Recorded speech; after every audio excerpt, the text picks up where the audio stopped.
Hi listeners, it's Kat here from Aghast. I just wanted to take a quick minute outside of the show to let you know about empowerment coaching. I know this is probably confusing a lot of people right now.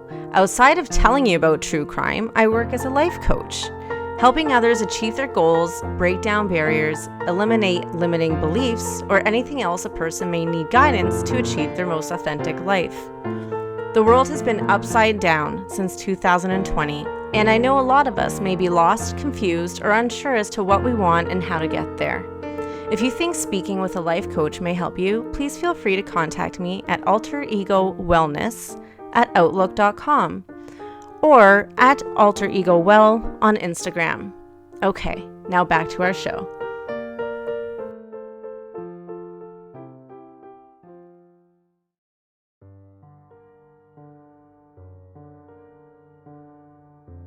Hey folks, how's it going?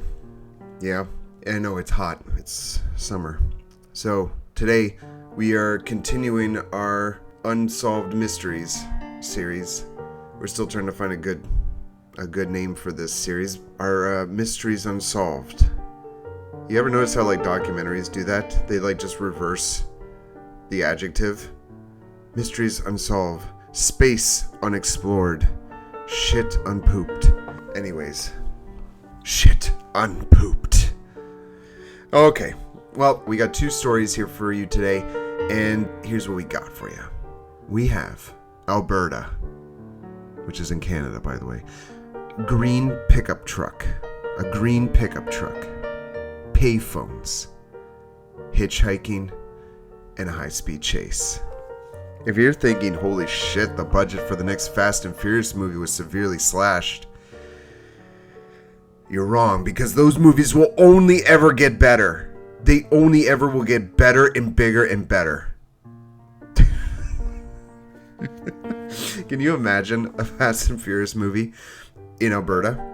It makes sense, right? If the Fast and Furious movies, they were in the Arctic, the jungle, they were off cliffs, they went to space. It only makes sense that the next one ends up in the middle of Canada. That's the next frontier for this franchise. Looking for Dom's long-lost half-brother, 4 times removed cousin, aunt, in the middle of Calgary. Okay, no, seriously, we are going to be talking about today the tragic unsolved cases of Angela Hammond and Amber Tuccaro.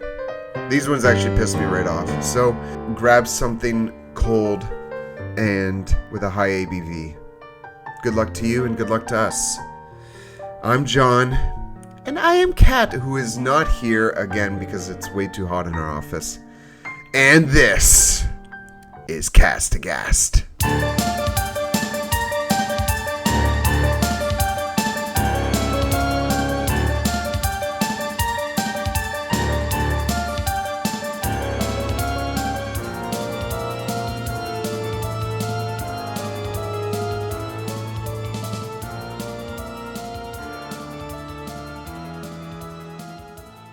Fuck off.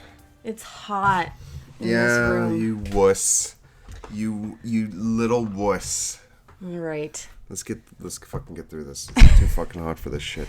Okay, give us our disclaimer then. What do you mean give us our disclaimer? We didn't even say hello to everyone. Hi everyone. Hi everybody. Hey, we're doing a podcast, and we put a little bit of levity into it because otherwise it'd be really depressing for us, and we would cry. Instead, we like to make fun of the murderers and their families and every asshole who helps the murderers and the rapists, and we hate them. So with that in mind, let's get pissed off and pissed drunk and get on with the goddamn show. Wow. You had a bit of a stroke there, but... Yeah, well, I'm in better health than you are. All right. Yeah, right.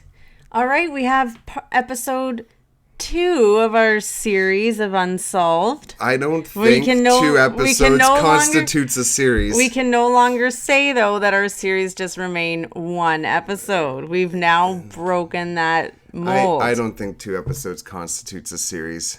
All right, so today we will be talking about 2 unsolved missing persons cases. So buckle your seatbelts, motherfucks. So, first story, Angela Hammond. Angela Hammond, who went by Angie, was born February 9th, 1971. Angela and her family moved to the quiet farming town of Clinton in Missouri when Angela was 4 years old. Quiet farming town. Imagine it's like that, just like people are just like, we just don't welcome to Clinton, Missouri. It's nice to see you. We have a general store on Like the in road. Seinfeld, like he's a low talker. In November of 1990, at the age of 19, Angela met Rob Schaefer, the boy she knew she wanted to spend the rest of her life with. Man, everyone feels that way about Rob Schaefer. Rob and Angie were madly in love with each other, and by January 1991, they became engaged. They were also expecting their first baby together, and although a shock to the couple, they loved each other and were determined to get married and raise their baby together. They had grand plans. Angie was already taking classes at Missouri State University and working at a bank, and Rob planned to join the military. In April of 1991, Rob and Angie were at their friend's house enjoying a barbecue. Later in the evening, Rob had to leave to go home because he had promised to babysit his little brother. So Angie, Rob, and her friend Kyla piled in the car to drop Rob off. Angie promised to call Rob later that night. After driving around town in her parents' Mustang with her friend Kyla for a little while, the friends grew tired and were ready to turn in for the night. Angie dropped Kyla off at home, and before heading home herself, she stopped off at a payphone to call Rob. Oh my god, that's how old this is. Yeah, Payphones. she did this because she didn't have a home phone. She didn't have a home phone. No. Come on, the Probably rates not- were so good back Probably then. not in her bedroom. Like, there was probably, like, the main kitchen phone, because that's for some reason where everyone put, like, the landline phone was in the kitchen. That's so true. Yeah, No one unless put it in the then living room. cordless phones came out and you could have one in the living room. My Yeah. mom would always have the cordless phone. Yeah, same like with mine. sitting on the coffee table. Yeah, with or a like, giant antenna. Oh my god, old boomers. So at the payphone, it's now around 11:15, and the couple happily chatted a while about normal things. But then Angie... Is that Day- your description? day to day, Is yes. that your Yeah, about normal normal. things? It's too hot for you. Oh, shut up. But then Angie started growing uncomfortable as she kept noticing a green Ford pickup truck circling the parking lot. She expressed her uneasiness to Rob, who tried calming her and putting her at ease. The truck then pulled up alongside the phone booth, and this really unnerved Angie. The man driving had shaggy hair and looked unkempt. He then got out of the car and used the other payphone, which was out of order.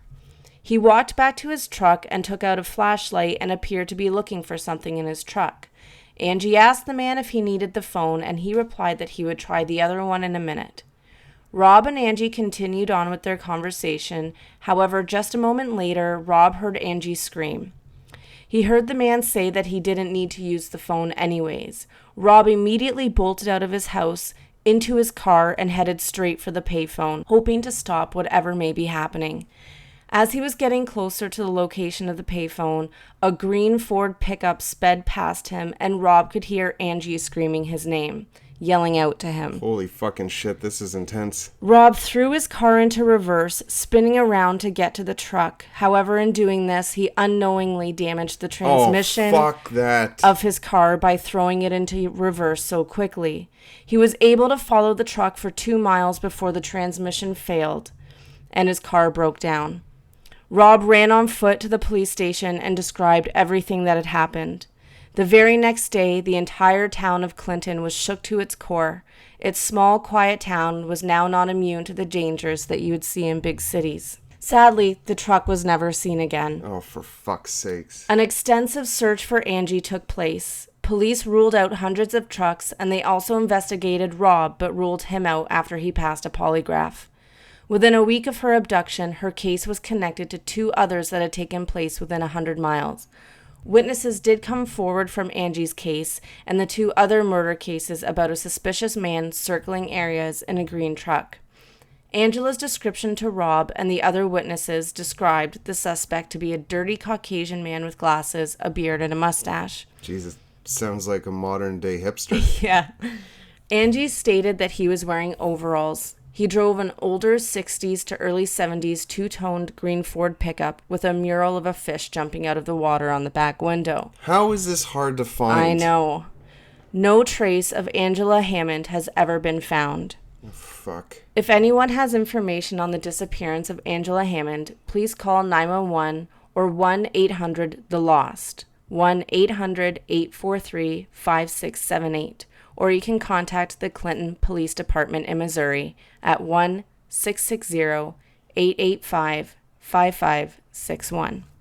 Jeez, when those numbers come up on our phone, it's like, well, that's spam. Oh, fucking... That's her at 19, and that was an age-progressed photo. That's the drawn-up description of the suspect, and that's Rob. Can you imagine? The saddest thing I've ever read was that the car sped past him, and he threw the car into reverse, only to blow his transmission. Fuck. He must have been pounding that fucking wheel. That poor girl, holy shit. Yes, and just to see him and think, an ounce of hope, anyways.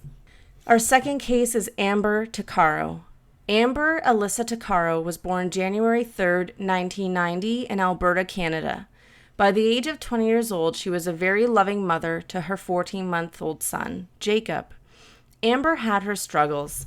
A single mother and trying to make ends meet, she would move between her mother's house and a local women's shelter, but always remained in touch and very close with her mother and her family. During her time at the shelter, she met a woman named Evangeline, and the two became friends. A little while later, Amber and her friend Evangeline decided to take a short trip together to Edmonton, with Jacob in tow, of course. She would rarely go anywhere without her son. The pair booked a room at the Nisku Place Motel in Nisku, Alberta. On August 18th, 2010, 20-year-old Amber decided she wanted to head into the city. Evangeline decided to stay behind and watch Jacob, and so Amber left the room at around 8 p.m. The next day, Evangeline spoke with Tootsie, Amber's mother, and told her that Amber had not returned to the hotel. Tootsie was also worried as she has not received any text from her, which was out of character as they usually spoke throughout the day. Tootsie called the RCMP to report Amber missing, but they brushed her off, telling her, quote, well, maybe she's out partying and she will call or whatever, end quote. Who the fuck are these cunts? You hear about that all the time. Someone's missing. This is totally not like them. They're out partying. You don't know the person who's missing. Could you imagine if that were me and they told you she's probably out? That would be so... Oh, the amount of filth that would come out of my mouth to insult them would be incredible. They would lock me up for what I would say to this fucking person. On August 28th, 2010, RCMP said they had a sighting of Amber, so they closed her case and removed her from the missing persons database, despite not confirming if this sighting was even accurate. Oh, for fuck's sakes. A month later, Tootsie was able to get her re-added to the list. This is a month later. Yeah. This is so fucking garbage. On August 28th, 2012, exactly 2 years after the RCMP's sighting... For those of you who can't see because we're not filming, Kat made quotation signs with her fingers. Police released an audio recording of a phone call between Amber and her brother. Amber's brother was in jail at the time, so all calls were recorded. It is likely that Amber had hitchhiked and accepted a ride from the man heard on the recording. You can hear clearly on the recording that she is becoming suspicious. It is believed that she has purposely called her brother, knowing this conversation would be recorded. The audio recording is a total of 17 minutes, but police released 61 seconds. And I'm going to play that for you now. Where are we by? We're just heading south of Beaumont, or north of Beaumont. We're heading north of Beaumont. Yo, where are we going? No, this is a... Are you f***ing kidding me? You better not taking me anywhere I don't want to go. I want to go into the city. Jeez. Yo, we're not going into the city, are we? No, we're not. Yes. Then where the f*** these roads going to? 50th Street. 50th Street. Are you sure? Absolutely. Yo, where are we going? 50th Street. 50th Street. 50th Street. east, right? Over now. Bravo.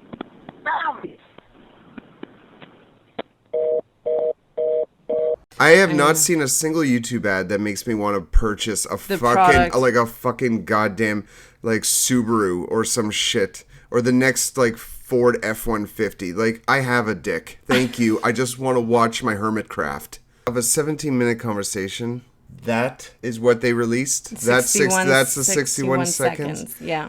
I want to know what the other 17 minutes are. Like, that's really fucking suspicious. But yeah, And that can't all be dead air. There can't only be 61 seconds of a 17-minute conversation that's just dead air. well, she's having it with her brother, right? Or Oh, so are they not allowed to release what the brother's saying? No, they are. Her brother was the one that brought this to the RCMP's attention. Man, the RCMP, like, what the fuck are they thinking? And this is 2012? Yeah. I also have to say, the scumbag who's driving the car sounds like a shitty neighbor. And just to give you an idea about our shitty neighbor, he looks like 2022 David Letterman if he got fat and used a smoker. Just 4 days after the audio was released, Amber's skeletal remains were found on a rural road near Leduc County by horseback riders. 3 people came forward saying they had recognized the man's voice as Pat Carson, a known sex offender in Alberta. RCMP could not link Amber Tuccaro to Pat Carson, so they ruled him out as a person of interest. Thought Catalog reports that RCMP have a long history of neglect and abuse towards Canada's Aboriginal population. Yeah, no shit. More than half of murders of Aboriginal women in Canada are unsolved. In 2019, the RCMP issued an apology to the Tuccaro family. The Civilian Review and Complaints Commission provided the family with a 120-page report that stated the RCMP's investigation was deficient. Tootsie and Amber's family rejected the apology. Yeah, absolutely. Fuck them. Tootsie is raising Jacob, Amber's son, and her family has not stopped fighting for Amber and are determined to bring her killer to justice. It is so fucking infamous. Mm-hmm. How many of these Native women just go fucking missing? Yeah. It's ridiculous. Was this on that horrible highway or whatever the fuck they called it? No, the Highway of Tears. Yeah. No, I don't believe it was on the Highway of Tears. But you can hear her repeating constantly, like, where are we going? This is not taking us into the city. You're lying. Yeah. You know, and she kept repeating where he was saying they were going 50th Street. And Jesus. I want to know how thorough their investigation was to Pat Carson. Oh, it was fucking not thorough at all, I bet. When people had come forward saying, that sounds like him, you know, but I thought these were 2 very interesting cases. And even though I still considered Amber Tuccaro's case a missing persons case, despite her remains being found, because there's still no closure to her missing case. Like, she went missing. She was kidnapped. Skeletal remains. Mm-hmm. That's fucking a concern. Because it was 2 years later. Oh. Yeah. Oh. 2010, and the recording was released in 2012. And then 4 days after the recording, her remains were found. I find that awfully suspicious. That is awfully suspicious. It's like maybe she was somewhere else and her remains were dumped. Because if her body had been dumped, I want to know if her remains were found intact. Because if her entire body as a whole and fresh was dumped off of onto this road, animals would have picked her apart and carried off. Yeah. Her limbs, and which is very common. What you hear, they say it's a product of the elements. Due to the product of the elements, we couldn't find all skeletal remains, and so if I would be curious to know if they found all of her skeletal remains together. Because if they did, that would make me think someone had gotten scared and thought, I got to get her off of my property or something, and dug her up or wherever she was and dumped her somewhere else. God, this is fucked. Mm-hmm. This is fucked. And to think I kind of want to live in Alberta. I always think that about myself. Like, when I think about places I want to live, like, I would love to live in Florida, but then you look at, like, crime statistics down there and, like, how hot it is. And it's, like, weird crime. But it's a dry heat. It's a dry... And it's only alligators. They're not crocodiles. Well, you know, like, we were looking at a house in Newfoundland, and it's like, well, there's Newfies there. And I just remember, like, I watched the show, The First 48, a lot. And, like, I hear so many cases where it's like, John Smith found dead while working his pizza delivery shift, having just moved here 4 months ago. And I think, oh, God, like, could that happen to us? We move and then all of a sudden, like, we get murdered. No, not to us. Not to us. Why would you put that juju out there? You fucker. I'll have to sage the house after. Sage the house. We'll have to find Rod Steiger to bless this house. Guys, keep the flies out. Anyways, we should wrap this up because we still have to go to work today. Yeah, fuck. God. All right, folks. Thanks for sticking around. Oh, we got to do Dylan McDermott. Let's get St. Dylan up here. It's time to listen to the wise words of St. Dylan McDermott. My theory about actors is we're all walking milk cartons. Expiration dates everywhere. Wow. I don't... Someone give this man an Oscar. I don't... Everyone is a walking milk carton because everyone has an expiration date. And you know what's fun? If you've ever been to, a workplace or just out in public, some people have a best before date too. I feel like that was a fitting quote for our missing persons cases today because there's missing persons on milk cartons. Yeah. I believe Johnny Gosh was the first milk carton kid. I could be wrong.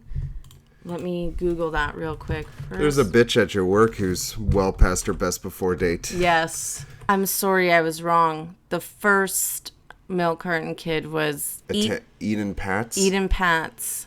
I wonder if they found him. Well, maybe we'll cover him on our show. Yeah. He was a 6-year-old New Yorker. I can't imagine a little kid calling a 6-year-old a New Yorker, or like a young New Jersey kid. Like, what the hell is going on here? I'm trying to have some fucking food here. Where's the Lunchables? He kind of sounded like a fucking leprechaun. Yeah, I did. I was trying to do Tony Soprano. A little baby Tony Soprano. Where's the prosciutto? I want the fucking that prosciutto. You fucking fugazi.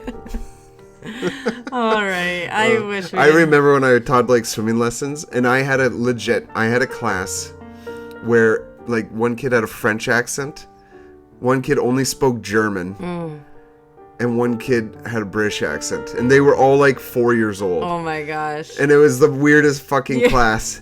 Like the little German kid be like 9. Come on, let's do front float. 9. Nicht schwimmen.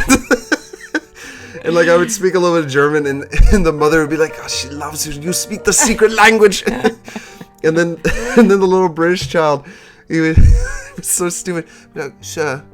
It was like a little Michael Caine. Sir, I seem to have soiled myself. It's just I soiled my nappy.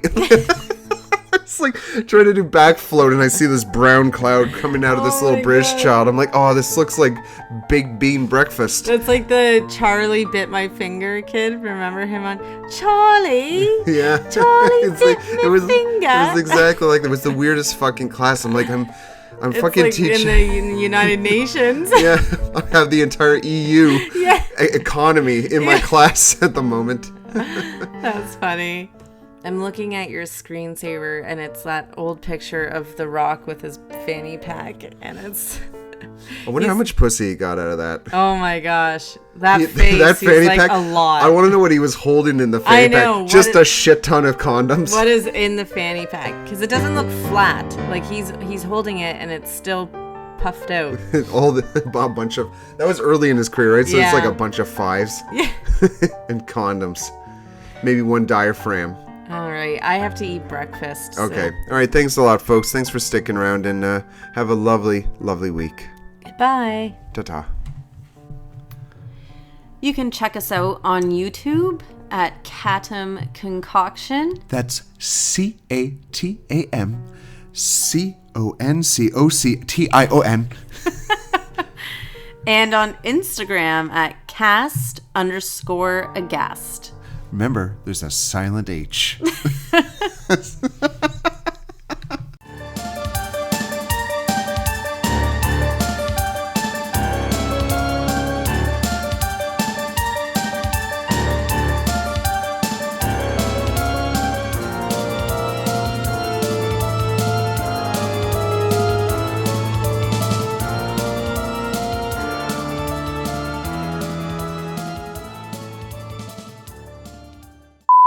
Yeah. in such anger. Yeah. Holy shit. That poor fucking... fuck.